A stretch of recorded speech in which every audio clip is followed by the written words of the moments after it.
bueno, sin más preámbulo, vamos al tema que nos atañe el día de hoy, que es la eutanasia y si es o no un derecho. Yo me planteé distintas dudas, distintos cuestionamientos que tal vez Horacio, o igual y no tal vez, sino seguramente, se llegó a plantear cuando empezó a hablar de estos temas o cuando empezó a preguntarse sobre estos temas. ¿Cuál es ese cuestionamiento? De que hay derechos que no son o que no es correcto ejercerlos.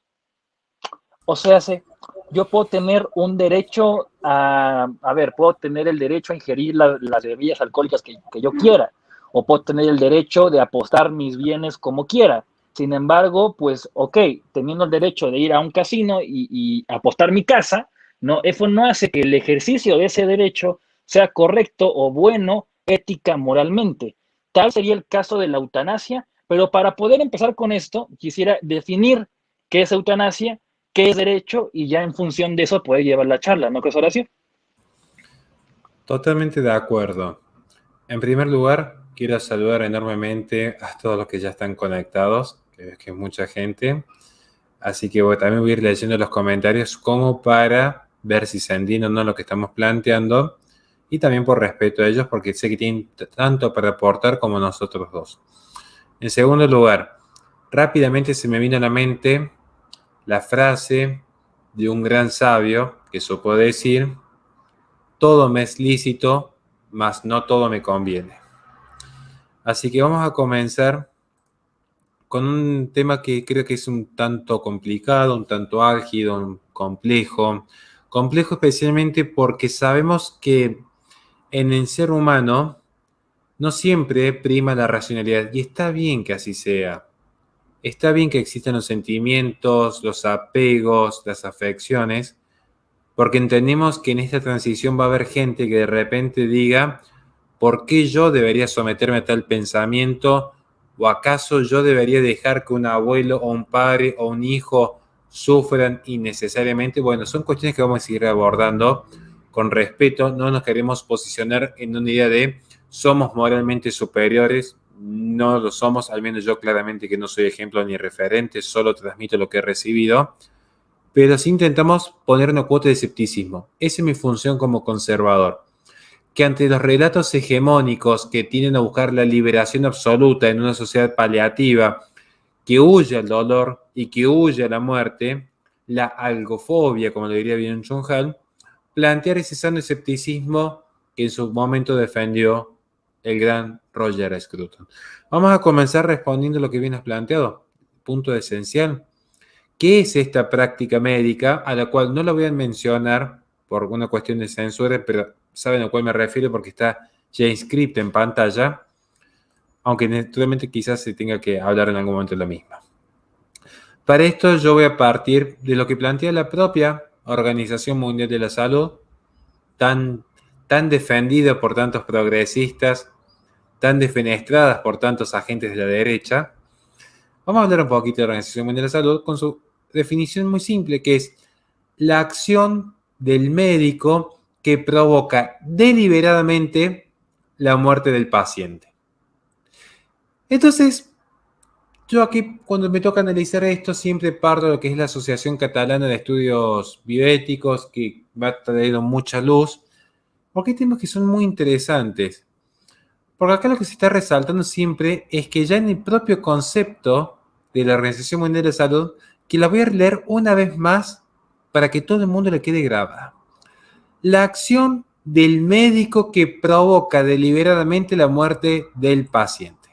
Entonces, si se va a debatir lo que es la práctica de la eutanasia, y la misma ya se encuentra definida por lo que para muchos es el organismo científico médico más importante en el global, más allá de mi escepticismo que tengo el mismo, todos saben lo crítico que he sido respecto de dicho organismo. En ese concepto, lo leo por tercera vez: la acción del médico que provoca deliberadamente la muerte del paciente.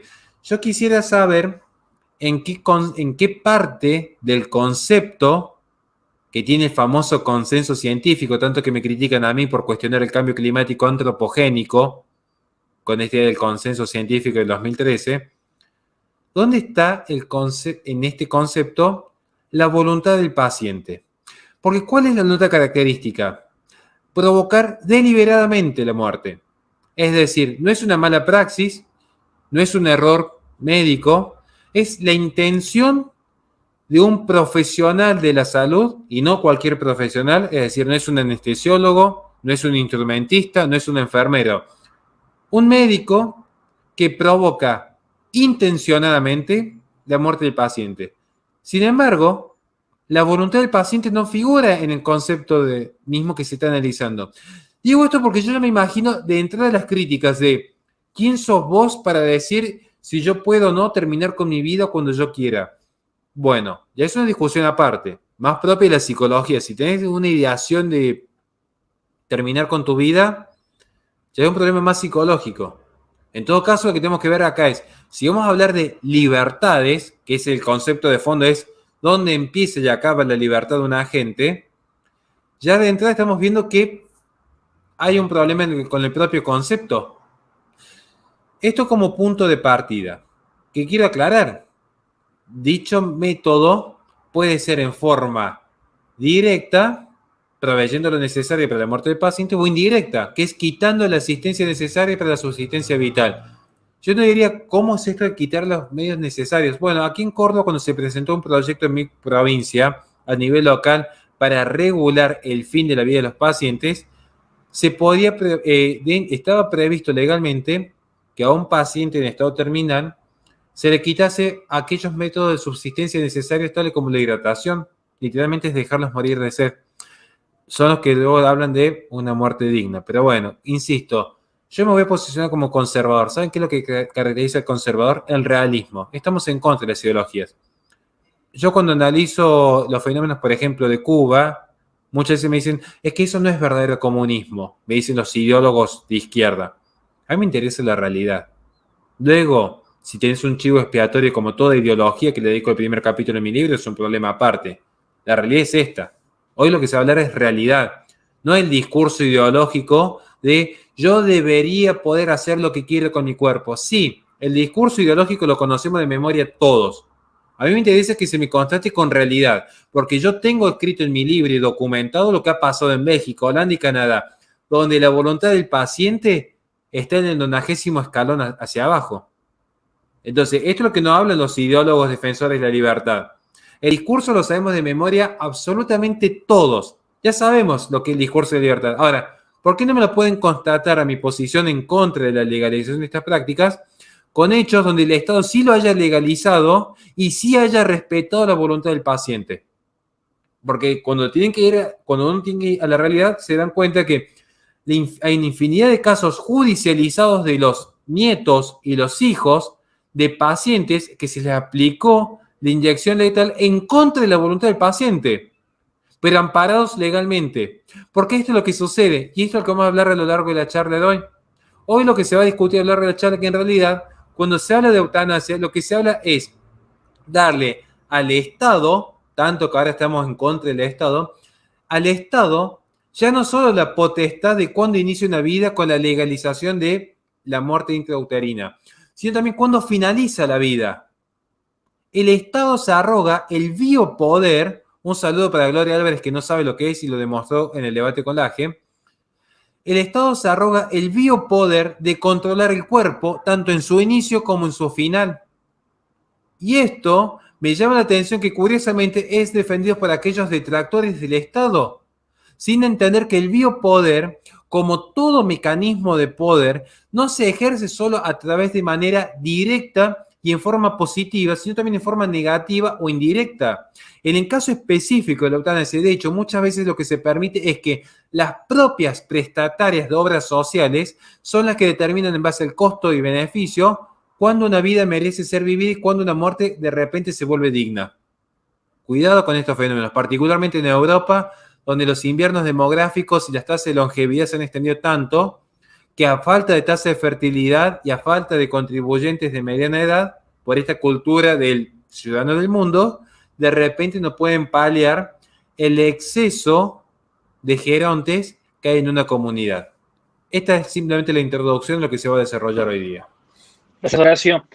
Agradezco a toda la gente que se ha venido uniendo. Unos dicen, bueno, pues ya llegué tarde, bueno, pero no pasa nada. Apenas es la introducción, apenas es el planteamiento de las dudas que seguramente ya Horacio acaba de sembrar en su mente y esperamos poder resolver la mayor cantidad posible de ellas en esta transmisión. Agradezco ahí a Sandra que nos hace un aporte bastante interesante y que agradezco en demasía. Muchísimas gracias, Sandra, y a toda la gente que nos ve, gracias.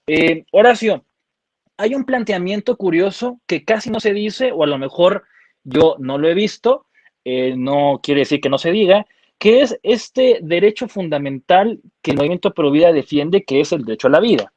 Y filósofos, ideólogos, no sé si tú hayas visto este tema, que seguramente sí, plantean el hecho de que está mal llamarlo derecho a la vida, sino que es derecho a mantener la vida, porque la vida es un hecho, no un derecho. Entonces, bajo esa misma idea de que el derecho es de mantener la vida, el derecho es de que nadie te la perjudique, el derecho es de sobrevivir, el derecho es de realizarte, etcétera, por así llamarlo, entonces también deberíamos tener derecho, según algunas personas, a no hacerlo, derecho a no sobrevivir, derecho a no realizarme, derecho a no continuar con esta vida. Y entonces llega esa idea de que puede que haya muertes que valgan más que la vida. O sea, puede que tu muerte para el Estado, para la sociedad, para la cultura, para tu familia, para la economía, para la política, para lo que queramos llamar, que tu muerte valga más que tu vida. Entonces, creo que es uno de los planteamientos principales con los cuales nos vamos a topar en este tema. Y esto está intrínsecamente ligado, o no sé cómo lo veas tú, con el tema de la eugenesia, ¿no? Con la idea de que la vida humana, de que la especie humana es susceptible de que por medio de la mano social, de la mano de una persona, diga qué es digno y qué no es digno, qué es poder y qué no es poder, qué es ventaja y qué no es ventaja, desde Galton, que es el padre de la eugenesia, persona, que, bueno, cuyas ideas se fueron tomando incluso hasta la Alemania nazi, ¿no? Que fue cuando se radicaliza esta agenda, incluso feministas, como lo fue la directora de Planned Parenthood, Margaret Sanger, y una de las que propicia la creación de dicha fundación, creía en esto, ¿no? Bueno, ella decía que los nazis lo habían radicalizado, ¿no? Pero ella decía que había vidas que no eran dignas de ser vividas. Yo creo que esa es la frase, vida no digna de ser vivida. ¿Hay vidas no dignas de ser vividas? Esa sería una de las preguntas. Y bueno, ser libre para decidir sobre tu propio cuerpo. Los proabortistas y los provida también llegan a converger en un punto, porque me he topado con providas que defienden la eutanasia y te dicen, a ver, yo soy antiaborto o soy provida. ¿Por qué? Porque se trata de un tercero inocente, pero estoy a favor de la eutanasia porque ahí sí no hay un cuerpo tercero, no hay un bebé, no hay un feto, no hay un embrión, y es por voluntad y por consentimiento. Vamos a ir planteando esta suerte de libre derecho a ejercer lo que tú quieras sobre tu propio cuerpo y cómo se relaciona esto con el tema de eugenesia y ideologías que tú ya has mencionado acá.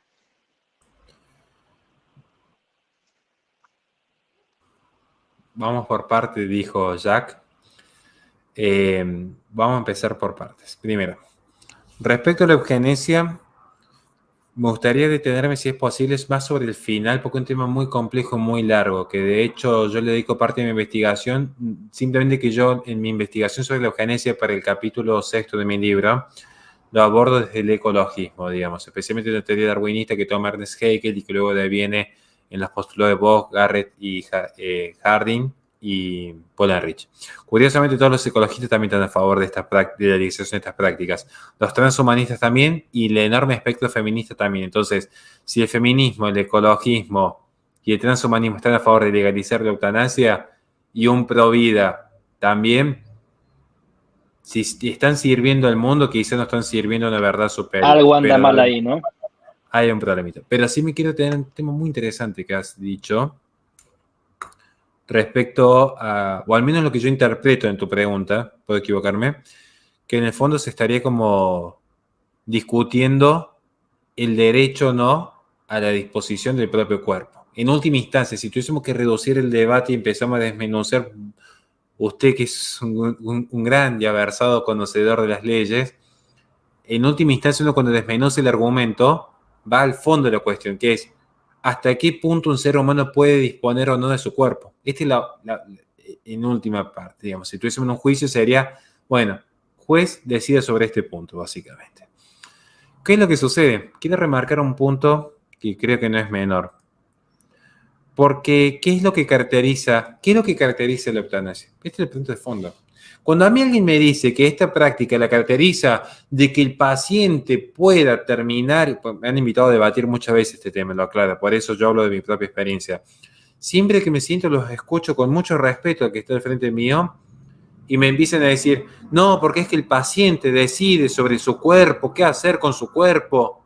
Yo los escucho así, los miro y les digo, ¿para qué me invitan a un debate con alguien que ni siquiera sabe de qué se trata esto? Prefiero discutirlo con un médico o con un abogado o con alguien que sepa leer y escribir, que creo que haría una mejor performance que esta persona que está al frente. Digo esto porque curiosamente a mí me crispa más quizás con ciertos liberales que con ciertos socialistas, digamos, ¿no? Porque te hablan de la disposición del propio cuerpo. Le digo, a ver, lo tuyo es la planilla de Excel para la economía y está bien, pero no toques temas que te exceden, por algo yo no opino de economía. Porque si vamos a hablar de lo que es la eutanasia, ciertamente lo que caracteriza es que la presencia de un tercero es lo que está interviniendo sobre la vida del paciente. Y eso es lo que hace beligerante el debate en cuestión. El verdadero debate no está sobre el propio cuerpo, está que es un tercero, y no cualquier tercero, sino un médico que interviene sobre el paciente. Entonces, cuando alguien plantea, es la voluntad del paciente sobre su cuerpo, es decir, que se suicide. Listo, si estamos en YouTube, pido perdón. Pero es que el paciente termine con su vida. Para eso está la horca, para eso tiene un arma. Pero, ¿qué están haciendo con los médicos? ¿Por qué este es el problema de fondo? Y eso que todavía hemos llegado todavía a lo que son los objetores de conciencia. Que cuidado que yo tuve que hacer un descargo formal por información que no quisieran que dé las fuentes, me pidieron mantener el anonimato. Hoy en Argentina se está obligando a enfermeros, a anestesiólogos e instrumentistas a practicar interrupción voluntaria de embarazo en contra de su voluntad, digamos, porque no están incorporados en el tanto que les gusta hablar de autonomía y la voluntad a ciertos espacios. ¿Qué pasa con estos autónomos, con estas personas que no pueden ejercer su autonomía y la voluntad? Lo mismo pasa cuando se legaliza esto, porque acá la otra característica, lo distintivo, es que un médico interviene. El anestesiólogo y muchísimas profesiones más de salud, desde una secretaria, están interviniendo con terminar en forma deliberada una vida. Ahora, uno diría, bueno, porque la persona está postrada, pero dejó su voluntad de que quiere que alguien la suí al final de su vida. Ya vamos a tocar ese tema, si hay tiempo. Si vos me preguntás, yo voy a tocar el tema ese de que hay un vicio en cuanto a considerar la autonomía y la voluntad. Pero quiero entender, ¿cuál es el problema de fondo en este debate? ¿Qué es lo que sucede con ese tercero que interviene? Porque no siempre se plantea la objeción de conciencia para los profesionales de salud. Este es un debate de fondo, en primer lugar. Entonces, cuando uno quiere hacer un debate serio, tiene que ir al fondo de la cuestión en su complejidad. Y no caer en esos infantilismos tuiteros de mi cuerpo, mi decisión. Porque para eso pueden hacer un pañuelo verde que su argumento es mucho más válido, digamos. Aclarado está. Pero sí voy a tocar un tema, perdón si me pongo efervesciente, pero me apasiona mucho este tipo de cuestiones. Tú dale. Es tu programa, dale. Quiero marcar que justamente que el tercer interviniente, por la propia naturaleza del caso, siempre es un profesional de salud que posee los conocimientos necesarios. Es decir, una persona que juró utilizar su ciencia y sus manos para proteger la vida desde la concepción se termina convirtiendo en un verdugo, dadas las circunstancias. Dato, no opinión. Ahora, yo sé que alguien me va a contraargumentar muy rápidamente que en realidad el verdugo elimina la vida de alguien que desea preservarla. Yo me imagino que este es el contraargumento más rápido que se me puede dar. Porque supuestamente en la eutanasia existe una declaración de voluntad anticipada que permite aseverar cierta intención del paciente. Acá donde yo quería llegar a una cuestión en este segundo tópico. Yo quería llegar a esta cuestión. Respecto a la autonomía. ¿Bien? Voy a dar un ejemplo concreto, que lo doy siempre que me toca debatir y que parece ser que no logro encontrar todavía la respuesta que a veces busco, que es la siguiente. Supongamos que mi amigo personal Giancarlo Portillo y yo decidimos salir una noche a comer, tomar unas copas, conversar de política. Decidimos simplemente salir. Ahora, a las 8 de la noche, yo me bajo antes de entrar al restaurante y le digo, Jan, mira, yo quiero tomar alcohol esta noche, quiero pasarla bien, toma las llaves del auto. Qué persona responsable que soy, ¿no? Incluso esto lo tomo haciendo un paralelismo con la paradoja de Teseo, pero no quiero entrar en la mitología hoy. Tienes un artículo sobre eso, ¿cierto? Exactamente. Sí lo leí. El mismo ejemplo que doy siempre. Le doy las llaves a Giancarlo. ¿Qué es lo que va a suceder si yo, en vez de tomarme 3 botellas de vino, tomo una lata de cerveza? Que supuestamente ya la digerí y que ya no me ha hecho efecto el alcohol para las 12 de la noche, 1 de la mañana. Y yo le pido, devuélveme las llaves. ¿Cuál es la voluntad que debe prevalecer? ¿La que tuve a las 8 de la noche o la que tuve a la 1 de la mañana? ¿Cuál es la voluntad que prevalece en mí? Digo esto porque a veces se dice esta voluntad anticipada que firma el paciente, cuando se legaliza estas prácticas, se tiene en cuenta la voluntad anticipada, pero también se establece una letra chica y dice, bueno, en caso que no la dé, ¿quién se hace cargo de establecer esta voluntad? Muchas veces son los familiares y a veces hasta las propias obras sociales. Ya ahí tenemos un problema. Pero yo estoy yendo a un problema filosófico mucho más profundo que simplemente familiares decidiendo sacarse de encima a la tía Doña Rosa porque querían cobrar la herencia antes. Estoy hablando de incluso un problema filosófico. ¿Saben por qué planteo esto de la voluntad? Porque la voluntad cambia. La voluntad es mutable. Yo capaz que antes era liberal, yo soy conservador. O al revés, capaz que antes no era conservador, luego es liberal. La voluntad cambia. Si no, ¿por qué creen que cambian las constituciones? Porque no es lo mismo la voluntad de un pueblo en el 1800 que en el 2100. Después veremos si es mejor o peor el cambio constitucional. Digo, pero las voluntades cambian constantemente. Si no, todo el mundo muchas veces terminaría casándose con su primer novia. O sea, todo cambia en la vida. Salvo la muerte. La muerte es perfecta. ¿Qué es lo que es perfecto para Aristóteles? Lo que nada sobra, lo que nada falta. Rápidamente, filosofía 1. Entonces, ¿qué es perfecta? La muerte es perfecta. La muerte es eterna. La muerte, bueno, no voy a entender la cuestión del cristianismo, ¿no? Pero digo, la muerte en estado natural en este momento es perfecta. Porque no tiene alteración. Una vez que no hay alteración en esa esencia, ¿bien? En esa esencia. Por eso, en caso de duda, ¿por qué en vez de tender a dignificar la muerte, que es un estado inalterable, y buscar excusas falaces como la autonomía de la voluntad, que es una falacia por donde se mire, la autonomía de la voluntad está muy sobredimensionada y muy sobrevalorada, dicho sea de paso, empecemos a dignificar la vida. ¿Y por qué digo que está muy sobredimensionada y muy sobrevalorada la autonomía de la voluntad? Porque todavía no se puede un filósofo serio, uno que se ponga, un historiador, un pensador serio, no puede definir rápidamente qué es autonomía de la voluntad, porque tampoco se puede definir rápidamente qué es libertad. Ya tenemos un problema con la libertad como concepto. Uno dice, ¿qué es la libertad? ¿La libertad negativa de Isaías Berlín? Ya Fernando Pinzón bien que demuestra que hay un error de base en ese postulado. ¿Es la libertad positiva? Y claro que no lo es para nosotros porque tenemos una tendencia a ir hacia la derecha. Pero ¿es la libertad según Jesucristo? ¿Según Guattari? ¿Según Foucault? ¿Según Marx? Ojo que el concepto de libertad es un concepto amplio. Cada uno dice ser dueño de la verdadera libertad. Pero en última instancia, en el ejercicio concreto, uno está siempre atado a distintas causales, ya sean externas, como un estado sobredimensionado, o ya sean internas, como el vicio y el error. Una persona que actúa en base al vicio y el error, ¿es una persona libre o no? Porque acá algún liberal de Excel no va a saber responder esto. No estamos hablando del poder político que te está quitando tus impuestos. Estamos hablando de una persona atada a su vicio. ¿Es libre o no es libre? ¿Qué tanta autonomía y voluntad posee, si vamos al caso, un niño de 14 años? ¿O qué tanta autonomía y voluntad posee una persona que fue mal educada desde los 6 hasta los 18 años para desenvolverse a los 30 años?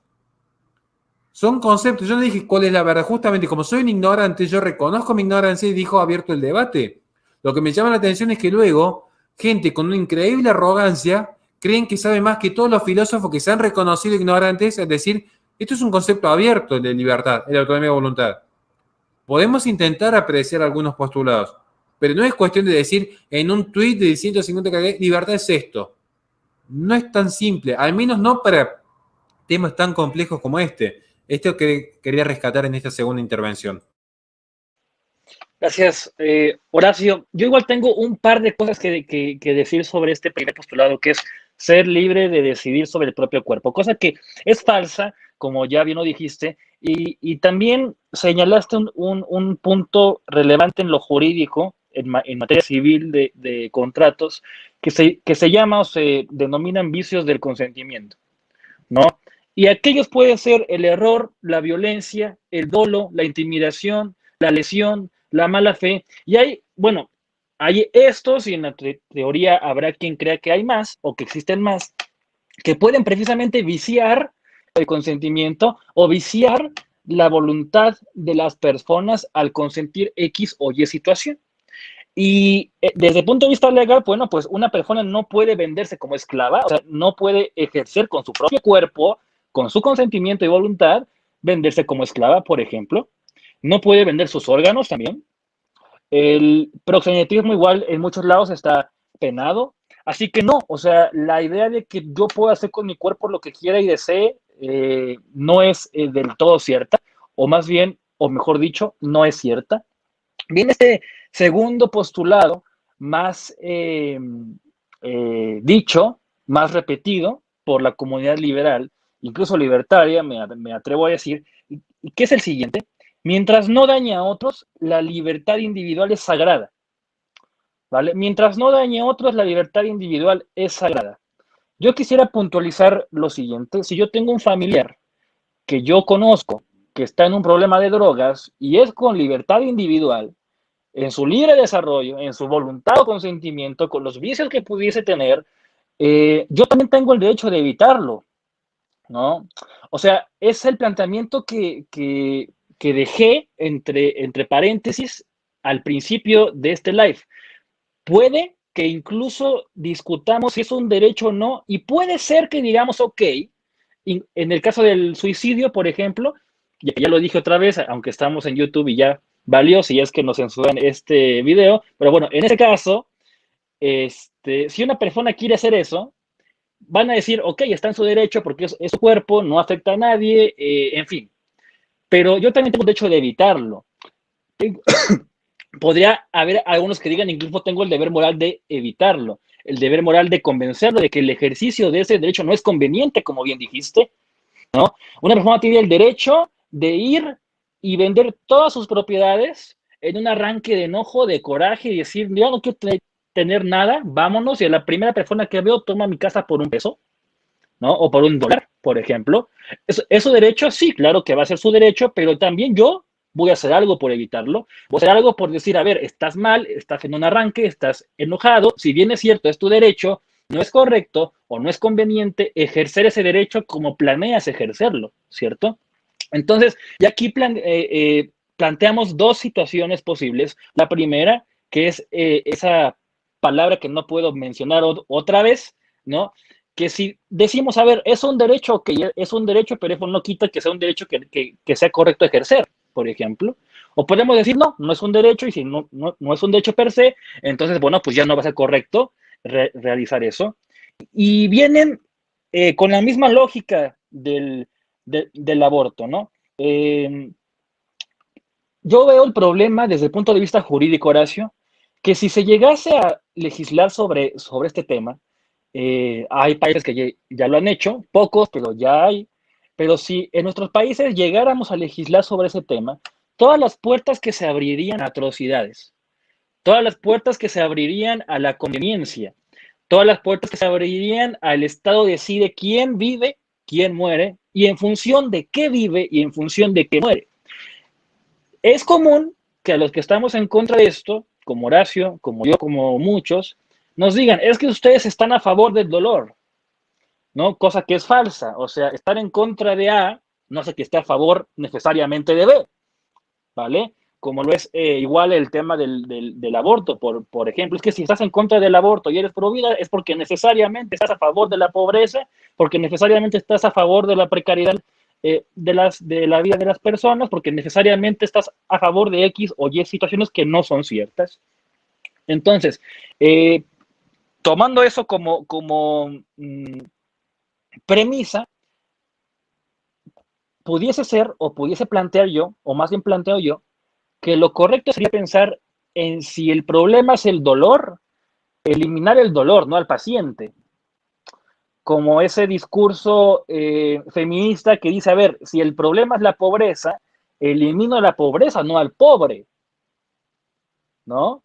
Y entonces ya vemos ahí una coyuntura, una liga que une a estos temas, que si bien es cierto, la mayoría de las personas que siguen este tipo de ideologías, y me la he topado en Twitter, hoy me peleé con una, que fue muy amena el semidebate en Twitter, me hizo reír bastante, pero esta gente cree que su ideología, hablemos de feminismo, por ejemplo, no tiene nada que ver con la ideología de género, o no tiene nada que ver con el comunismo, o tiene nada que ver con la izquierda en ámbitos económicos, o tiene nada que ver con la eugenesia, no tiene nada que ver con este tema que estamos tocando.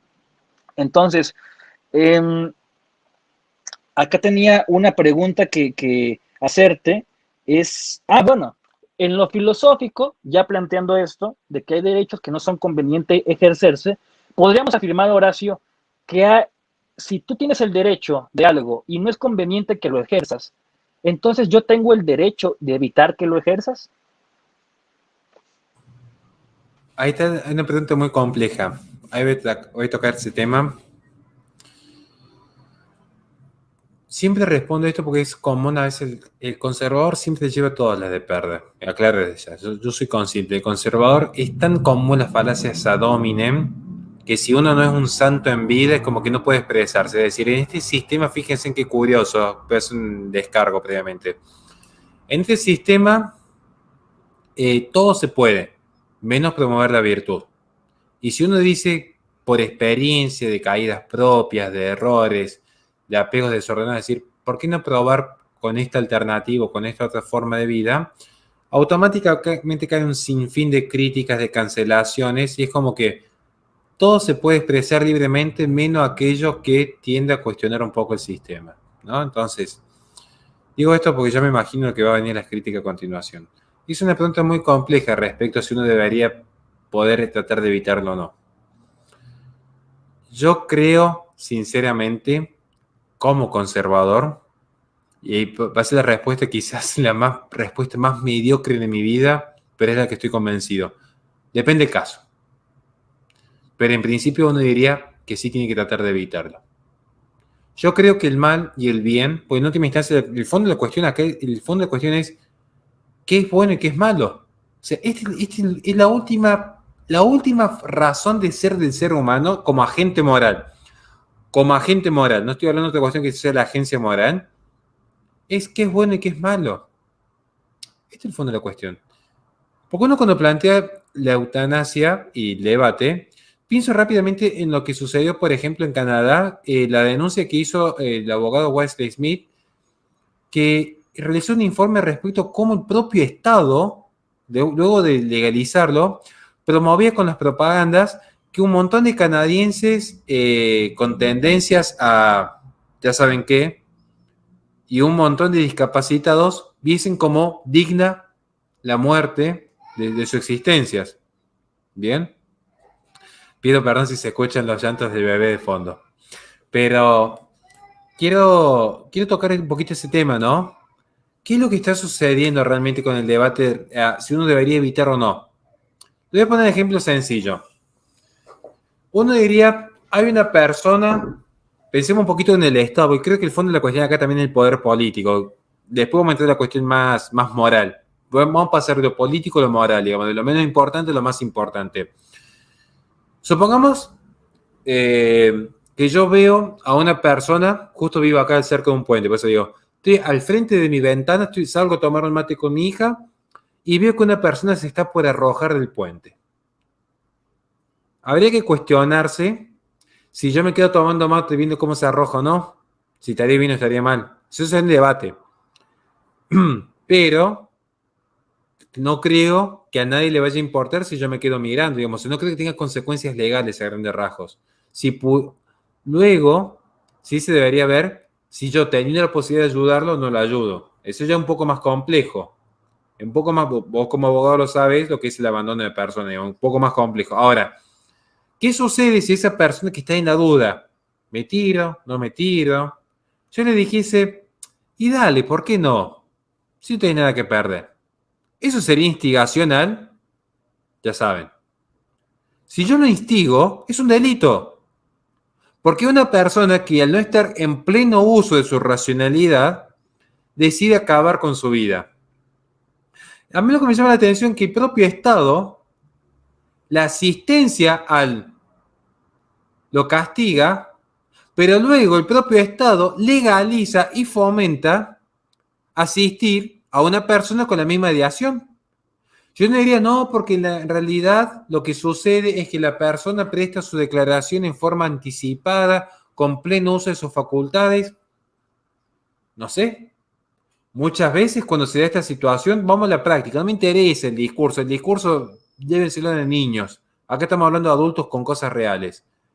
Lo que sucede en la práctica, y vos como abogado lo sabes, y más si has tenido práctica jurídica dentro de lo que son las barras sociales, ¿saben cuándo se presenta la planilla para lo que es justamente la voluntad anticipada? Cuando ya están entrando muchas veces a la cuarta o quinta sesión de quimioterapia. Cuando ya el dolor a una persona se le hace tan insufrible que dice no quiero sufrir más. Y es entendible, y lo dije al principio, trato con mucho respeto este tema. Porque sabemos que es un dolor insufrible. Ahora, una persona que está con un dolor que no lo puede padecer ya, le van a hablar de que tiene las facultades plenas. ¿No notan la contradicción jurídica que hay entre que se castigue la incitación o asistencia a lo que se hace con un enfermo terminal? Que es la misma situación, no va a quemar un puente, es una inyección. Pero el resto es una persona que está padeciendo, ya sea física o moralmente, ya sea emocionalmente porque lo abandona una pareja o porque no puede sobrellevar un determinado dolor, termine con su vida. Acá yo quiero aclarar algo antes de pasar a una cuestión moral respecto a la asistencia. Quiero pasar a un tema un poco más de la práctica también. Y después vamos a pasar a lo más abstracto que bien has planteado. No, yo al menos, no voy a hablar por Jan, que ya es un profesional que puede hablar por sí mismo. Yo, no es que brego por el encarnizamiento, porque acabo de ver un comentario que, bueno, se ve que no entendí de qué estamos hablando. No es que estamos bregando por el encarnizamiento, es decir, queremos que sufra. No, lo que estamos diciendo es, primero dignifiquemos la vida. Porque si priorizamos la muerte, este es el tercer tópico, en el cuarto tópico voy a hablar respecto a la cultura tanática. Si priorizamos la muerte antes que la vida, estamos siendo condescendientes de una cultura tanática. Y esto es real. Esto se ve. Entonces, estoy diciendo es, no buscamos encarnizamiento, pero tampoco que la primera, el salvoconducto sea, bueno, empecemos a erradicar personas que hay demasiadas en el mundo, porque el fondo de la cuestión es esto, un control demográfico de aquí a la China, mentira, es de aquí hasta los límites de China, porque en China la discusión es totalmente distinta, ¿no? Pero es materia de otro debate eso. ¿Qué es lo que sí quiero marcar respecto a lo que has planteado a la autonomía? ¿Debería una persona oponerse? Sí, yo creo que sí. A mí me van a tildar de totalitario. ¿Saben quién me va a tildar de totalitario? Yo sé cuáles van a ser las críticas. ¿Por qué una persona? Porque en el fondo yo soy una persona que está convencida de lo que está bien y está mal. Incluso cuando yo me equivoco, yo digo, esto está mal. Yo nunca dije, lo que yo hago está siempre bien porque fui una persona libre. Al contrario, cuando yo me equivoco, digo, sí, esto que yo hice está mal. Lo dije yo, Horacio Justo, está mal lo que hizo Horacio Justo. ¿Por qué? Porque objetivamente está mal. Objetivamente está mal. Lo haga yo, lo haga Giancarlo, lo haga el Papa o lo haga el presidente. Lo que está mal está mal. Y no ayudar a una persona necesitada, ya sea que necesite terminar con su dolor o que necesite paliar el dolor, está mal. Promover la muerte antes que paliar el dolor está mal. Ayudar que una persona termine con su vida y ser cómplice. Lo que sucede es que ¿sabe dónde vienen las críticas que tienen en común ciertos progresistas con ciertos liberales, con ciertos transhumanistas, con ciertos ecologistas? ¿Saben cuál es el problema? Que todo desemboca de las corrientes filosóficas del siglo XVIII de Francia. ¿Que saben cuál es el problema? La tolerancia al error. Como son, curiosamente, Marcuse luego habla de la tolerancia represiva, se les termina volviendo en contra de su teoría, ¿no? Digamos, el posmodernismo fagocitó el modernismo. Pero lo que hay en el fondo es que ellos no pueden asumir que hay cosas que están bien y están mal. Entonces, ¿qué es lo que dicen? Hay que tolerar el mal. Si esa persona quiere causar el mal, hay que tolerarlo. ¿Por qué hay que tolerar el mal? ¿Saben qué es lo que sucedió? Hablando de casos concretos, no quiero hablar de un tema que me tocó muy de cerca hace poco, así que voy a hablar de otro tema. Cada uno traza el paralelismo, hablando de asistencia y tolerancia al mal, ¿no? Hace poco me vino a hablar un hombre, en realidad fue un vecino, un vecino de otra comunidad, me viene a decir, acá en Anizacate, un pueblito acá de la provincia de Córdoba, hay un hombre muy grande de edad que tenía 3 terrenos muy lindos, una zona muy cara, para que se entienda, una zona que se está poblando que tiene mucho valor a futuro, que vendió 3 terrenos que estaban cotizados, para que ustedes se den una idea, más o menos en $30.000 cada terreno, lo digo en precio dólar, vendió los 3 terrenos a $3.000 cada uno. Se los vendió al testaferro del intendente de dicho pueblito. Es decir, de lo que tendría que valer en el mercado $30.000, lo vendió a $3.000 por ignorante, porque el hombre lo convenció, que mirá que no lo va a poder vender nunca más, que yo estoy todo en efectivo. De acá a la China para nosotros sería un caso abrupto de, si no es de estafa, es de usura. No le voy a poner términos legales. Sabemos que está mal, y punto. Está mal. No puede ser una persona que con suerte sabe leer y escribir, porque creo que ni siquiera sabe leer y escribir, embaucarlo de semejante manera. Ahora, ¿qué me van a decir? No, bueno, es su autonomía de la voluntad, porque en realidad él tenía el derecho con el libre intercambio y la propiedad privada y coso de vender lo que quiere, y bueno, era lo que le convenía, y él eligió libre y voluntariamente. Sí, está bien. Seguí con ese discurso en Twitter que va a llegar lejos. La realidad es que no, sabemos que está mal. Y uno es legal lo que hizo, sí, y es su propiedad privada, sí, es su propiedad privada, es la libertad de comercio, supuestamente actuó con plena autonomía de la voluntad, no violó ninguna ley, como lo quieran ver, pero objetivamente sabemos que está mal. En el mundo moral está mal. Entonces, ¿estoy diciendo yo que voy a activar los mecanismos de la fuerza coercitiva del Estado para evitar que un paciente termine con su vida? No, pero sí estoy diciendo que tengo la libertad de expresar que objetivamente en el mundo moral eso está completamente mal. ¿Se entiende? Entonces, yo en ese sentido distingo. Una cuestión es el poder coercitivo del Estado y otra cuestión es lo que uno como agente moral hace. Lo que yo hago en cuanto esté en mi medida, evitar que el mal se produzca. Esté en mi libertad de expresarme y de usar los recursos que tenga a mi alcance sin usar la fuerza coercitiva del Estado para evitar ese daño. Ahora, ¿qué es lo paradójico? Curiosamente nosotros los conservadores bregamos por lo que es ese orden espontáneo y esos cuerpos intermedios sin necesidad de apelar al Estado. Los que están bregando por la legalización de la eutanasia son justamente lo que dicen defender la autonomía de la voluntad, lo que hacen es utilizar recursos estatales cooptados coercitivamente para que el poder político gestione mediante el biopoder el inicio y el fin de las vidas humanas. ¿Dónde están los verdaderos totalitarios? Porque acá no se le cae la careta a más de uno. ¿Y saben, quieren ver un ejemplo concreto? Vayan a ver mi debate que tuve con Iván Carrino, el liberal contra el conservador. ¿Cuántas veces el conservador pidió que el Estado desaparezca y que se fortalezcan los cuerpos intermedios como la iglesia y la familia? ¿Y cuántas veces un liberal pidió mayor presencia estatal, legalizando y regulando? Porque cuando se habla de legalizar es regular y utilizar recursos impositivos para dicha actividad. Justo eso iba. De hecho, creo que fue también Gloria Álvarez en un debate cuando se planteó la posibilidad, bueno, el hecho de que al despenalizar algo, algunas cosas provocas que el Estado se meta más, ¿no? Con la regulación, con la legalización, con el aparato, con la biopolítica que esta persona, digo el nombre, Gloria Álvarez, ignora o ignora al día de hoy, o finge que la ignora, que no sé qué sea peor, ¿no? Y mencionaste a algunos liberales, Iván Carrino, Gloria Álvarez, en fin, hay más, y ahora me voy a tomar el tiempo de compartir pantalla de un tuit que ya tiene,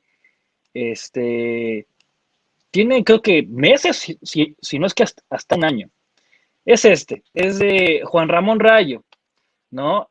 Celebra la noticia, ¿no? En diciembre de 2020, ¿no? Dice, buena noticia para las libertades individuales. Este tema es sobre precisamente esa palabra que no puedo volver a mencionar, pero que está aquí en el tópico de la transmisión. Dice, uno puede tener reservas sobre los abusos que podrían llegar a cometerse al amparo de la ley.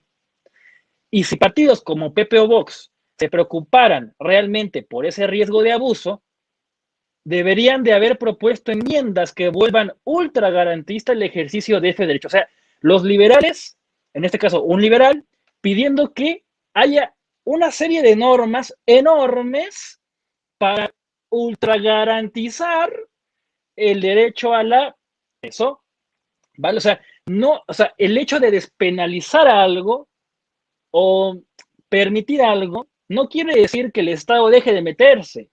Muchas veces quiere decir que el Estado se mete aún más. Y queda como anillo al dedo eso que acabas de mencionar sobre tu experiencia durante ese debate, porque sí vi ese debate, incluso creo que lo he visto como 3 veces, ahí haciendo algunas anotaciones y apuntes, y me di cuenta precisamente de eso. Nos tachan de este lado, a la derecha, los conservadores, o como nos quieran ustedes catalogar quienes nos están viendo, de precisamente ser los que piden que el Estado se meta en cuestiones sociales, ¿no? Pero no se dan cuenta que en la realidad el quitar al Estado de una cosa, como lo es la penalización, es meterlo en 10, ¿no? Y el hecho de regular este tema, ¿no? Va a hacer que, como en el ámbito económico sucede, el Estado tenga que regular cada vez más porque se van a ir presentando diversas situaciones, aprovecharse sin que haya consentimiento del paciente, médicos negligentes, familiares que por conveniencia deciden hacer una u otra cosa. Entonces, todas esas situaciones jurídicas se va a tener que ir regulando y al final de esto, en lugar de tener un código penal con un artículo que diga esto está prohibido, va a tener un código completo de todas las situaciones posibles en las que se puede reglamentar este tema, ¿no? Y continúa Juan Ramón Rayo, que por cierto, digo, abro paréntesis, tiene mi respeto en todos los temas económicos, es un gran economista, pero bueno, acá desacierta y dice, por desgracia, estas formaciones objetan de raíz que una persona pueda disponer sobre su propia vida, que es lo que ya acabamos de tocar en este en vivo, y por tanto, en lugar de contribuir a incrementar las garantías que rodean a la ley, o sea, repito, en lugar de contribuir a incrementar el tamaño de potestad del Estado, ¿vale? Solo han buscado desactivarla y desacreditarla. Muy mal para ellos. Acá ya podemos sacar esa, bueno, no sé qué opinas tú de esto, Horacio, esa conclusión de que yo en las recientes conferencias que tuve la oportunidad de dar junto a Mamela Fiallo, acá en su gira en México, hacía una pequeña actividad, o hago a la fecha una pequeña actividad con el público, con la gente que presenciaba el evento, y ahora lo hago con la gente que nos está viendo. Pregúntense lo siguiente, ¿avanzar es bueno? Si la respuesta es sí, tienen un problema. ¿Por qué? Porque si yo estoy al borde de un precipicio y decido avanzar, eso atentará contra mi vida y por lo tanto avanzar no fue bueno. ¿Avanzar en función de qué? ¿Avanzar hacia dónde? Eso ligado a la idea progresista de que el progreso solamente por ser progreso es bueno, de que lo diverso solamente por ser diverso es bueno, de que la tolerancia solamente por ser tolerancia es buena. No, hay un razonamiento lógico, hay una historia, hay una tradición, hay una serie de circunstancias que se han venido dando, de análisis, de debates, de experiencias, de aprendizajes, para que algo llegue a ser considerado como bueno o como malo, ¿no? Acá es un tema que nos concierne el día de hoy, y creo que eso igual lo podemos pasar, si lo queremos así, o si lo vemos así, al tema del Estado, por ejemplo. ¿En qué es bueno y en qué es malo? O siempre es malo o siempre es bueno, ¿no? O sea, creo que está igual de mal quien dice que siempre es malo a quien dice que siempre es bueno, ¿no? E igual de mal quien dice que el hecho de desperdiciar algo, ¿sí? Implica que sea bueno para, en términos de crecimiento de Estado, por ejemplo. Entonces, acá vemos el claro ejemplo, Horacio lo da en su debate con Iván Carrino, Agustín Laje lo muestra en su debate con Gloria Álvarez, acá Mamela Fiallo incluso responde el tuit en una pequeño contraargumento o una objeción a la opinión de Juan Ramón Rayo en este tema, pero aquí pues ya demostramos una cosa, ¿no? Que es que el hecho de despenalizar algo no hace que el Estado deje de meterse, sino que hace que el Estado tenga que regularlo más. Y el tema de la eutanasia, todo lo que va a implicar, todo lo que va a tener que regular, todo lo que va a tener que surgir y los problemas que va a generar a costa de los beneficios, entre comillas, que el discurso plantea.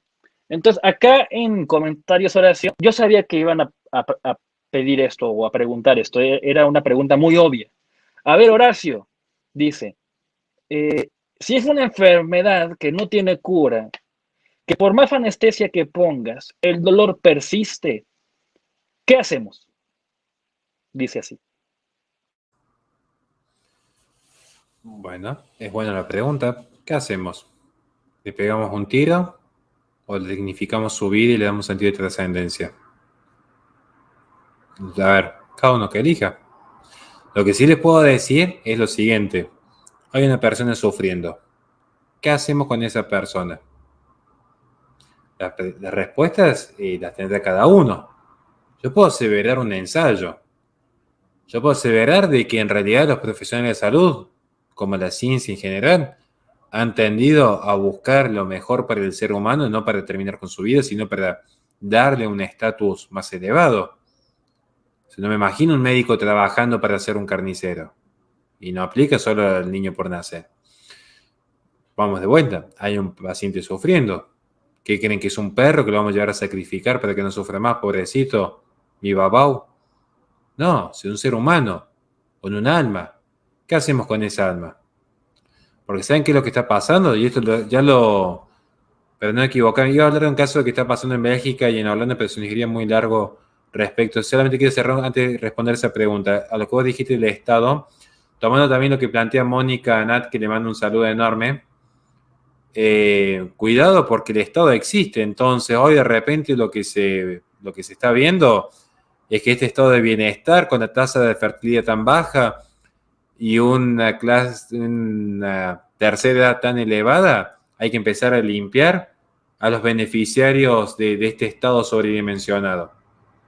Cuidado ahí, que curiosamente muchos dicen ser anti-estado y lo que están haciendo es favorecer que ese estado de bienestar sigan teniendo las arcas en positivo y no termine de implosionar, que es el sueño de muchos. Entonces, cuidado que en realidad esto se esconde por detrás una forma específica de control, no solo demográfico, sino también económico. Cito Holanda o Bélgica, que son casos concretos que están judicializados, de hecho sea de paso, que se aplica esta práctica eutanásica en contra de la voluntad de los pacientes, en contra de la voluntad de tener que pagar menos. Estos son casos reales, pero no me quiero responder tu pregunta.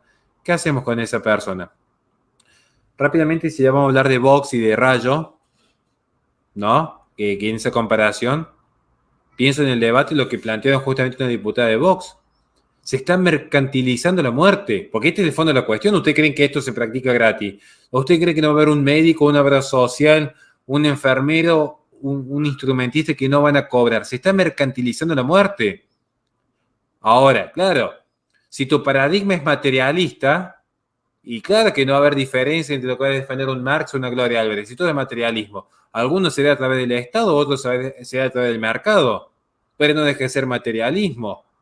Y si alguien cree que el ser humano es puro materialismo, ¿cómo explicamos entonces el orden moral? Salvo que digan abiertamente que desconocen el orden moral, pero ahí tienen un problema para justificar luego el respeto a la propiedad privada. Son cosas que a veces a mí me sorprenden en los debates de las redes sociales, porque es como que quieren disociar, es como que decir, bueno, el ser humano en realidad es solo cuerpo, pero otros dicen, no, es solamente alma. Y en realidad es un poco más complejo, porque es mente, cuerpo y alma a través del monismo, que es la respuesta que se da al dualismo. Entonces, esto es lo que por ahí muchos no pueden llegar a entender. Hay un paciente sufriendo, claro que sí, ¿qué hacemos con ese paciente sufriendo? Porque, a ver, el encarnizamiento no creo que sea la mejor alternativa, pero no darle un sentido de trascendencia a su muerte tampoco creo que sea lo más óptimo. ¿Por qué se insiste tanto en dignificar la muerte y no la vida? Y uno me dice, ¿cuántos pacientes conocen realmente que estén en esa situación? ¿Cuántos? Porque vamos a ver que quizás se están sobredimensionando algunos números. Pero ¿saben por qué se plantea esto? Es muy buena esa pregunta. ¿Saben por qué se plantea esa pregunta? ¿Saben por qué la gente plantea este tipo de cuestiones? Porque viven en el siglo XXI. Porque viven en la era de la sociedad paliativa. Viven en una sociedad algofóbica. Es una sociedad que le tiene miedo al dolor, le tienen un pánico al dolor. Le tienen tanto pánico al dolor que quieren una sociedad lisa. ¿Ustedes creen que la generación de cristal que se ofende por todo, que le tiene miedo al dolor, son de izquierda y progres? ¿Realmente hay alguien que está convencido de que son los progres malos, los cucos, los zurditos, los que han hecho una generación de cristal que cancelan y ofenden? ¿Quiénes están al lado del frente? A ver. Si esta es una sociedad que en general, culturalmente, por izquierda o por derecha, le tiene miedo al dolor. Lo digo yo, que tengo que entrar a un merendero en medio de una villa y entro solo, me acompaña mi equipo de trabajo, claramente son los mejores amigos que Dios me pudo haber dado. ¿Ustedes creen que entran pañuelos verdes o pañuelos celestes? No quiero desmerecer el trabajo de nadie. Pero en general, es una sociedad que le tiene miedo al dolor. En general. Se lo digo porque a mí me ha tocado incluso hacer YouTube solidarios para ayudar a una chica que se estaba muriendo de cáncer. Ese tema ya no está en fashion. Si tenemos a Sarah Winter, tenemos Mamela, tenemos a Laje, eso pero super fashion. Eso es un pico de rating. Me parece muy bien, porque han hecho grandes méritos para estar donde están. Y merecen más de lo que ya tienen.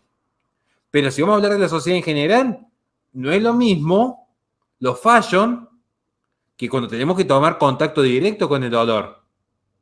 A ver, y no es que yo tampoco sea de hierro. Yo también tengo que abrazar la mano de personas que han partido. Sé que es dolorosísimo. Y ni hablar si alguien que uno quiere. Digo, entonces, es una sociedad que le tiene miedo al dolor. Por eso la primera pregunta es, ¿hay un paciente sufriendo y que le duele? Sí, ya sabemos que le duele. ¿Qué hacemos con eso? ¿Seguimos la lógica del mundo moderno? Que nada sufra, que nada duela. Eso es la homogenización, insisto. No es un problema de izquierda, es un problema cultural. Si bien es cierto que el igualitarismo es de izquierda, ¿qué es lo que busca la sociedad hoy? La cultura y la cancelación. Vamos a hablar un poquito de eso. Pensemos, la ideología LGBT, la transedad o la transexualidad, ¿qué es lo que busca? Busca una sociedad de consumidores felices, porque lo que se venden son ideas identitarias que generan consumidores felices. ¿Qué hace un supermercado? Te quiere tener contento. Entonces, como el supermercado te quiere tener contento, no te genera sufrimiento porque quiere que volvás a comprar. ¿Qué es lo que hace el lobby LGBT? ¿Qué es lo que hace los discursos de cancelación, que en contra del discurso de odio? ¿Qué es lo que hace la eutanasia? ¿Qué es lo que hace el aborto? Nada que nos limite, nada que nos haga sufrir, nada que nos genere dolor. La palabra de Giancarlo duele, le cancelamos el canal. El discurso del AGE duele, lo anulamos. Bueno, tener hijos duele, y sí, el parto es doloroso. Extracorpóreo, gestación por subrogación, fecundación in vitro, alquiler de vientres. Che, y los dos amigos que viven con un perrito, se les acaba de morir el perrito. Bueno, que no compren un perrito, que compren un niño que vive más años. Listo, que sean familias. Viene el doctor Escala, no, ¿cómo le va a decir que homomonio? No, cancelá porque genera dolor. Vino un artista con mucho talento, no, hay que anularlo, porque eso pone en evidencia los mediocres que hacen arte feo. ¿Qué es lo que es importante? Que toda la sociedad sea lisa y llana, porque donde son todos iguales, donde no existen estos picos, los picos, como una aguja, lastiman. Y el dolor genera reacción, porque cuando la gente toma contacto con el dolor, cuando el ser humano toma contacto con el dolor, revoluciona. Y lo que se busca en una sociedad indolora. ¿Qué es lo que pasó con la pandemia? De repente apareció una gripe en el mundo, todos encerrados. De repente todos los progres solidarios. No, por amor al prójimo, ¿qué hago? Me encierro, estoy dando la guerra. ¿Saben qué es lo que es la guerra? Malvinas fue una guerra. Acá fue un montón de mediocres comiendo medialunas y vino Netflix que salvaron la humanidad. ¿Saben cómo se salva la humanidad? Teniendo hijos. Y digo esto ¿por qué? Porque ya que hablamos del espacio pro vida, que a veces también se pone la banderita de la eutanasia encima, porque hay de todo en este ambiente, yo soy muy autocrítico también de donde vengo, ¿no? Pro vida, no es lo mismo ser pro vida que antiaborto. Pro vida es justamente pro vida. Y no es solamente engendrar hijos, también es cuidarlos, educarlos, formar familia. Hay un sistema tanático que justamente como consumir en el supermercado, ¿qué es lo que quieren? No tomar contacto con el dolor. Se está muriendo el abuelito. Le apliquemos eutanasia, que no sufra. Claro, si no hay un sentido de trascendencia, y menos una sociedad sin fe, una sociedad sin alma, si no tiene un por qué morir, bueno, ¿para qué sufrir? Si no hay un por qué morir. Ahora, si uno quiere, y esto lo he visto de cerca, lo he visto en primera persona, gente convencida de trascender en su vida, ¿saben qué es lo que te dicen? Prefiero sufrir en esta vida antes que purgar los pecados en el más allá. Claro, son guerreros en la vida, son guerreros, no son niños. El niño sí, no quiere sufrir, lo entiendo porque tengo una hija. El niño no quiere sufrir. Los hombres, ¿es doloroso? Sí, es dolorosísimo. Decímelo a mí que tengo que subir al ring todos los fines de semana en lo que es el dolor. Pero bueno, uno le da un sentido a eso. Y no es por pegarle a otro, es por decir, ¿cómo me paro en la vida? Esto es importantísimo, hay una pregunta de fondo acá. ¿Cómo termina la vida? ¿De rodillas pidiendo no sufrir más? ¿O diciendo vamos a encarar hasta el último? Y si caemos, caemos. ¿Qué se le va a hacer? No estoy diciendo que hay que encarnizarse. Nunca dije que hay que encarnizarse. Pero hay formas más dignas que simplemente mercantilizar la muerte, porque la eutanasia, quieran o no, es el mercantilismo corporativista por excelencia. ¿Saben por qué es corporativista? Son empresas privadas, como pasó en Bélgica, empresas privadas mancomunadas con estos empresarios, con el Estado, mercantilizando la muerte. E incluso de gente que no quería morir. Porque uno tiene que ser consciente de qué pasa cuando se legalizan estas prácticas. Por eso quería tocar este tema, quiero empezar a dignificar la vida antes que la muerte. Y por eso toqué lo de esto de la generación de cristal, que digo, no es un problema solo de izquierda. Hay gente que ha hecho un gran bien. Pienso rápidamente en Mamela, en Laje, Nicolás Márquez, Miklos, lo adoro, Pablo Muñoz, pero es necesario que los jóvenes tomen esas grandes semillas que han sembrado, porque ellos son los que han dado la batalla, yo solamente transmito lo que he recibido, y entiendan que ser pro vida y ser pro familia no es solamente tener el enorme éxito que ellos han tenido en sus redes sociales, porque lo han logrado a base de esfuerzo, sino entender que todo lo que ellos están sembrando es para que nosotros cultivemos una cultura de vida. Con esto quiero cerrar.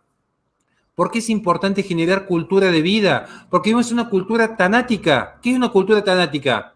Una cultura que, curiosamente, siendo algofóbica, con el miedo al dolor, termina abrazando la muerte. Por eso se ha expandido la legalización de las sustancias, la legalización de la eutanasia, la legalización del aborto.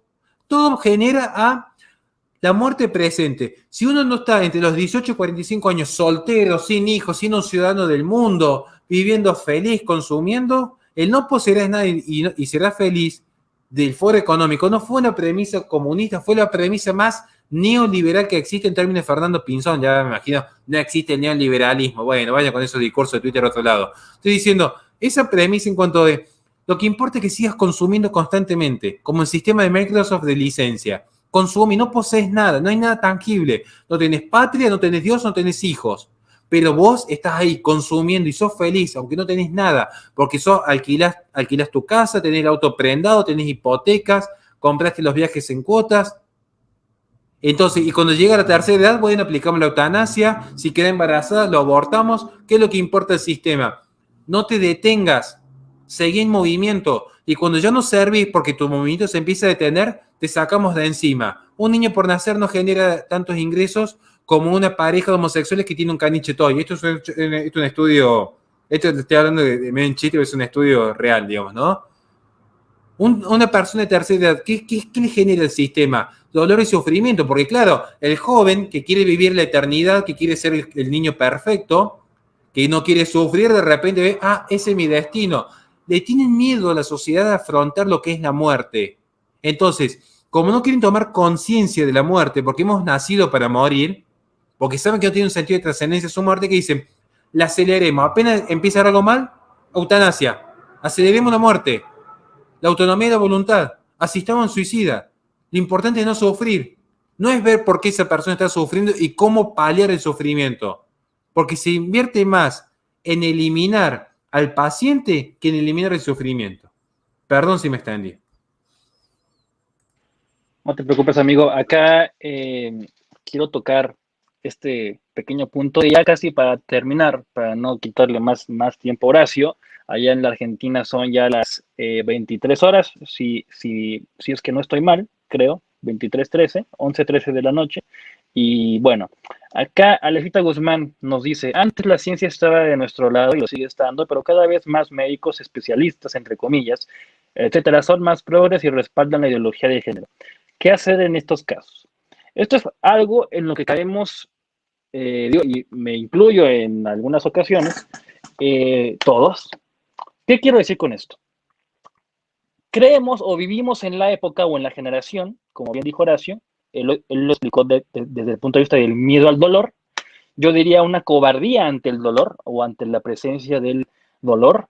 Eh, pero a ver, la ciencia no es la opinión de los científicos, el liberalismo no es la opinión de los liberales, ¿vale? De eso pecó Gloria cuando creyó que el debate era en torno de si había liberales que creían una cosa. No, no, a ver, el liberalismo son ideas, no personas. Lo, la estructura de ideas pro vida, por así decirlo, no es la opinión de los pro vida, como acaba de acertar ahora cuando dijo, a ver, si un pro vida dice que está a favor de esto, del tópico del video, no quiere decir que la estructura en ideas del movimiento pro vida sea esa, ¿no? Así como el comunismo no es la opinión de los comunistas, o el socialismo no es la opinión de los socialistas, o el feminismo no es la opinión de las feministas, o el colectivo LGBT o las ideas LGBT no es la opinión de los homosexuales, ¿vale? Entonces, viviendo en esta época en la que estamos rodeados de personas de la generación, yo ya no diría que cristal, Horacio, yo diría mazapán. El cristal te aguanta 2 que 3 golpes. Estas personas no te aguantan uno. Es más, ni un golpe, ni siquiera que los toques, ¿vale? O que pienses que algo que están haciendo está mal. Y acá es algo de lo que yo poco a poco he ido saliendo y se me ha criticado mucho desde los grupos a los que yo pertenecía en algún momento, como son los grupos libertarios más cerrados, ¿vale? No, tampoco encasillo a todos los libertarios en un solo grupo, pero hay ciertos grupos que son esos puritanos, ¿no? Es, como diría Gerardo Garibay Camaño, dice esos, creo que le dicen liberales de unicornia, que como bien dije, eso, viven en la fantasía, ¿no? Y que iba a llegar uno y te iba a decir, no, pero estás hablando de algo que no, a ver, bien dijiste, ese debate está en el café, en el restaurante, cuando vas a comer con un puritano, ¿no? En Twitter y vas a tener muchos followers porque, oh, tu frase suena, uy, eh, no sé, esclarecedora o innovadora o a la vanguardia o progresista, ¿no? Entonces, haciendo este cúmulo de circunstancias en las cuales estamos viviendo, que es uno, que puedo resumir de esta transmisión, de este live, que somos cobardes ante el dolor y que las políticas y las ideologías van en función de falsamente querer erradicarlo porque el dolor per se es malo, ¿no? Que vivimos rodeados de una generación mazapán, que se le llama de cristal porque pues no se siente ante cualquier cosa, se siente ante cualquier contraargumento, se siente ante cualquier discrepancia con sus ideas. Y yo le digo generación mazapán, que se siente ante cualquier ligero toque que des en sus ideas, que se siente ante cualquier atrevimiento que tengas a ir en contra de su discurso. Y también noto que, bueno, retomando lo que dije hace unos minutos o unos segundos, que me he ido alejando de esos grupos o me alejé de esos grupos porque vi que pecaban de lo mismo. ¿De qué pecaban? De que los mismos que dicen que lo que viene del Estado es malo, todo lo que viene del Estado es malo, son los mismos que sostienen que todo lo que viene del mercado es bueno, ¿no? Ejemplo, cuando se hizo la censura en redes sociales del entonces presidente de los Estados Unidos, ya lo tocábamos Horacio y yo previo a este live, las bambalinas, salieron todos a decir que no, es la propiedad privada de Twitter y la propiedad privada de Facebook y es libre mercado y por lo tanto no tienen que meterse. A lo mejor está bien o está mal, pero si está mal, el Estado no tiene que hacer nada, ¿vale? ¿Por qué? Porque tienen esa idea de que todo lo que haga el Estado es malo. Y casi siempre es así, ¿no? Pero yo no diría que el 100% ahora mismo, ¿no? ¿Qué conclusión puedo sacar de eso? que creen que algo que pasa por el filtro del mercado, simplemente porque pasó por el filtro del mercado, es inmaculado, ¿no? Es intocable, es sagrado, no es susceptible de corrección, no es susceptible de crítica, por ejemplo. Y al tema de redes sociales, bueno, pues es la privatización del espacio público, como repito que lo estábamos platicando Horacio y yo antes de empezar este vivo. Redes sociales, censura, privatización del espacio público, privatización del foro público, privatización de las ideas políticas, por así decirlo. El tema de charla de hoy, que está aquí arriba, que he intentado no mencionar, pero pues por desgracia a ambos se nos ha salido a lo largo de este video, es lo mismo que sería la privatización, ahora se dijo la mercantilización, ¿no? De la vida y la muerte. Y esto es algo que tienen en común estas agendas. La izquierda, el feminismo, que pretende la privatización de también la vida, ¿no? Porque creen que con que el aborto ya sea despenalizado y nada, no va a haber empresas que lucren con eso, y como tal empresas, pues van a buscar que haya más, ¿no? No van a buscar que haya menos. Si yo vendo donas, quiero vender más donas, no vender menos. Entonces, con estos temas, al mercantilizarlos, al mercantilizar el foro público, quiero que haya más de los que me convienen, no que haya menos. Y eso genera problemas sociales. Y a un problema social le precede un problema político. Y al problema político le precede un problema cultural, ¿no? Entonces, creo que fue una de las muchas conclusiones que pudiésemos sacar, Horacio, de esta pequeña charla. Vamos por la hora 15 minutos. Agradezco a toda la gente que estuvo en todo este live y les doy la palabra a Hawkeye, a Horacio Justo, a El Vengador de Vengadores, y para que su conclusión, las ideas que él quiera cerrar, el mensaje que él quiera dar o algo que te haya faltado que quisieses mencionar, el micrófono es todo tuyo, amigo, y repito, gracias por haber estado acá este tiempo. No, en primer lugar quiero agradecerte por la invitación. ¿Con qué cerrar para no irme de tema? Y me encanta ser Hawkeye. Algún día voy a explicar por qué me encanta ese superhéroe de los Vengadores, pero ya sería irnos demasiado de tema, ya sería como dar un giro de 180 grados, pero me encanta. Quiero cerrar tocando justamente este tema. Si yo considero lo que he ido leyendo a lo largo de mi vida desde Freud, que creo que más allá que algunos son escépticos, es interesante siempre leer, aun cuando uno no coincide con el otro, leerlo y estudiarlo, porque permite al menos entender o comprender el pensamiento del antagónico, hasta Jordan Peterson, con quien claro que tengo una enorme admiración a su persona. Uno ve que hay puntos de encuentro en todos estos pensadores, ¿no? Digo, particularmente en lo que es el natural deseo a vivir. Ya, esto es fundamental, esto que lo guardé para el último. Y de paso quiero saludar enormemente hoy en particular a Laura Hernández y a Susana Davanzo junto a Mónica, que están siempre acompañando.